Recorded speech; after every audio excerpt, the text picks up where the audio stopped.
ಬಿಸಿಲನಗರಿ ರಾಯಚೂರು ಜಿಲ್ಲೆಯ ಲಿಂಗಸ್ಕೂರು ತಾಲೂಕಿನ ಸರ್ಕಾರಿ ಆಸ್ಪತ್ರೆಯ ಮೈದಾನದಲ್ಲಿ 4,500 ರೂಪಾಯಿ ಆರೋಪದ ವಿಡಿಯೋ ತುಣುಕು ಸಾಮಾಜಿಕ ಜಾಲತಾಣಗಳಲ್ಲಿ ಹರಿದಾಡುತ್ತಿತ್ತು. ರಿಯಾಲಿಟಿ ಚೆಕ್ಗಾಗಿ ಲಿಂಗಸ್ಕೂರು ಸರ್ಕಾರಿ ಆಸ್ಪತ್ರೆಗೆ ತೆರಳಿದಾಗ ಸತ್ಯಾಂಶ ಬಯಲಾಗಿದೆ. ಅಸ್ಲಿಗೆ ಕಹಾನಿನೇ ಬೇರೆಯಾಗಿದೆ. ತಾಲೂಕಿನ ಮೇದಿನಾಪುರ ಗ್ರಾಮದ ಪಲ್ವಿ ಎನ್ನುವ ಮಹಿಳೆ ಹೆರಿಗೆ ನೋವು ಕಾಣಿಸಿಕೊಂಡ ಹಿನ್ನೆಲೆಯಲ್ಲಿ ಶುಕ್ರವಾರ ಲಿಂಗಸ್ಕೂರು ಸರ್ಕಾರಿ ಆಸ್ಪತ್ರೆಗೆ ದಾಖಲಾಗಿದ್ರು. ಅಲ್ಲದೆ ಖರ್ಚಿಗಾಗಿ ಪಲ್ವಿ ತಾಯಿ ಒಂದಿಷ್ಟು ಹಣವನ್ನ ಕೂಡ ತಂದಿದ್ರು. ಚೊಚ್ಚಲ ಹೆರಿಗೆ ಆಗಿದ್ದರಿಂದ ಕಂಡೀಷನ್ ತುಂಬಾ ಗಂಭೀರವಾಗಿತ್ತು. ಮಾನವೀಯತೆಯ ದೃಷ್ಟಿಯಿಂದ ನಾರ್ಮಲ್ ಹೆರಿಗೆ ಮಾಡಿಸಿದ್ದಾರೆ ಅಂತ ಪಲ್ವಿಯ ತಾಯಿ ಮಲ್ಲಮ್ಮ ಹೇಳಿದ್ದಾರೆ. ಇನ್ನು ತಮ್ಮ ಹತ್ತಿರವಿರುವ ದುಡ್ಡನ್ನು ಕೂಡ ಮಾಧ್ಯಮದ ಮುಂದೆ ಪ್ರದರ್ಶಿಸಿದ್ದಾರೆ. ನಾವು ಬಡವರು ಸರ್, ನಮಗೆ 1 ರೂಪಾಯಿ ಖರ್ಚು ಇಲ್ಲದೆ ಹೆರಿಗೆ ಮಾಡಿಸಿಕೊಟ್ಟಿದ್ದಾರೆ. ತಾಯಿ ಮಗು ಕ್ಷೇಮವಾಗಿದ್ದಾರೆ ಅಂತ ಹೇಳಿದ್ರು. ಇನ್ನು ಪಲ್ವಿಯ ಚಿಕ್ಕಪ್ಪ ಬೀರಪ್ಪ ಎನ್ನುವರು ಖರ್ಚಿಗಾಗಿ ದುಡ್ಡು ಕೇಳಿದಾಗ ಎಲ್ಲಾ ದುಡ್ಡು ಹೆರಿಗೆಗೆ ಖರ್ಚಾಯಿತು ಅಂತ ಹೇಳಿದ್ದಕ್ಕೆ ಸರ್ಕಾರಿ ಆಸ್ಪತ್ರೆಯಲ್ಲಿ ಹೇಗೆ ದುಡ್ಡು ಖರ್ಚಾಗುತ್ತೆ ಅಂತ ಪ್ರಶ್ನಿಸಿ ಸಾಮಾಜಿಕ ಜಾಲತಾಣಗಳಲ್ಲಿ ವಿಡಿಯೋ ಮಾಡಿ ಹರಿಬಿಟ್ಟು ದ್ವಂದ್ವ ವಾತಾವರಣ ಸೃಷ್ಟಿ ಮಾಡಿದ್ದರು. ಈಗ ಪಲ್ವಿ ತಾಯಿಯ ಹೇಳಿಕೆಯಿಂದಾಗಿ ಸತ್ಯಾಂಶ ಬಯಲಾಗಿದೆ.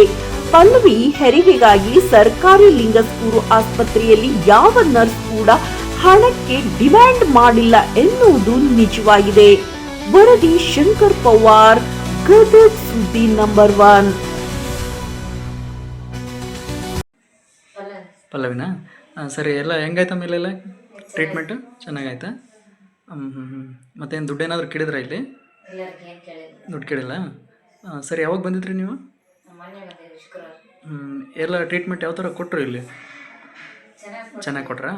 ಇವಾಗೇನು ಊರಿಗೆ ಹೋಗ್ತಾಯಿದ್ದೀರಾ? ಹೋಗ್ತಾಯಿದ್ದೀರಾ? ಸರಿ ಅಮ್ಮ, ಸರಿ. ಇವ್ರು ಯಾರು?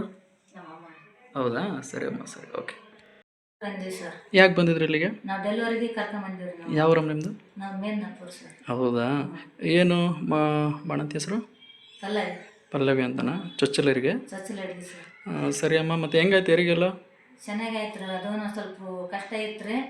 ಮುಂದಕ್ಕೆ ಹೋಗೋ ಪರಿಸ್ಥಿತಿ ಆಗಿತ್ತು. ಇಲ್ಲೇ ಮತ್ತೆ ಕೈ ಕಾಲು ಬಿದ್ದು ಕಸಿ ಮಾಡಿಸಿದ್ವಿ ಮತ್ತೆ. ಹೌದಾ?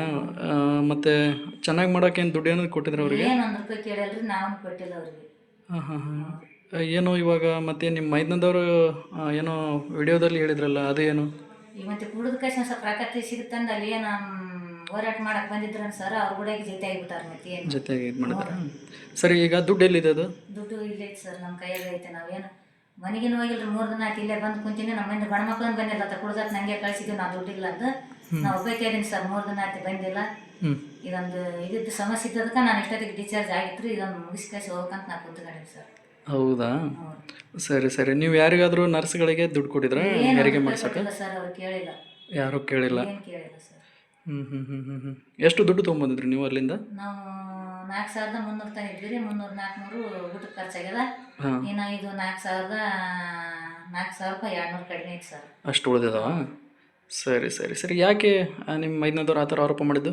ಅವರು ಮತ್ತೆ ಕುಡಿತಾರೆ ಸರ್. ಇಲ್ಲಿ ದುಡ್ಡು ಸಿಗುತ್ತೆ ತನಕ ಈ ಥರ ಮಾಡ್ಯಾರ. ಮತ್ತೆ ಹೌದಾ? ಅಂದರೆ ನೀವು ಯಾರು ಬಂದಲ್ಲಿ ಇದೇ ಥರ ಮಾಡ್ತಾರೆ ಸರ್. ಯಾವಾಗ ರೊಕ್ಕ ಸಿಗುತ್ತೆ 200-100 ಕೊಡ್ತಾರೆ ಕುಡಿಯಕಂದ್ರೆ ಕೊಡಂದ್ರೆ ನಾವಿದ್ರೆ ನಾವು ದುಡ್ಡು ತಗೊಂಡು ಎಲ್ಲ ಡೆಲಿವರಿಗೆ ಹಾಕ್ಬಿಟ್ಟು ನಮ್ಮ ತಾಯಿ ಈ ಥರ ಆಯ್ತಾ? ಸರಿ, ಇವಾಗೆಲ್ಲ ಚೆನ್ನಾಗಿ ಮಾಡಿ ಕೊಟ್ರಾ ಡೆಲಿವರಿ ಎಲ್ಲ? ಚೆನ್ನಾಗೈತೆ ಸರ್. ಮತ್ತೆ ಹೆಂಗಿದ್ದಾರೆ ತಾಯಿ ಮಗು? ಇಲ್ಲೇ ಹೊರಗಡೆ ಬೆಟ್ಟಿಗದಾರ ಸರ್. ಬೆಟ್ಟಿಗದಾರ? ಏನು ಹೆಸರು ತಮ್ಮ ಬಾಣ್ತಿದ್ದು? ಬಾಣ್ತಿದ್ದು ಪಲ್ಲವಿ ಸರ್. ಗಂಡು ಮಗನ? ಹ್ಞೂ ಸರ್. ತೂಕ ಎಷ್ಟಿದೆ? ತೂಕ 2 kg 800 ಗ್ರಾಮ್. ಹೌದಾ? ಸರಿ ಸರಿ ಸರಿ, ಓಕೆಮ್ಮ.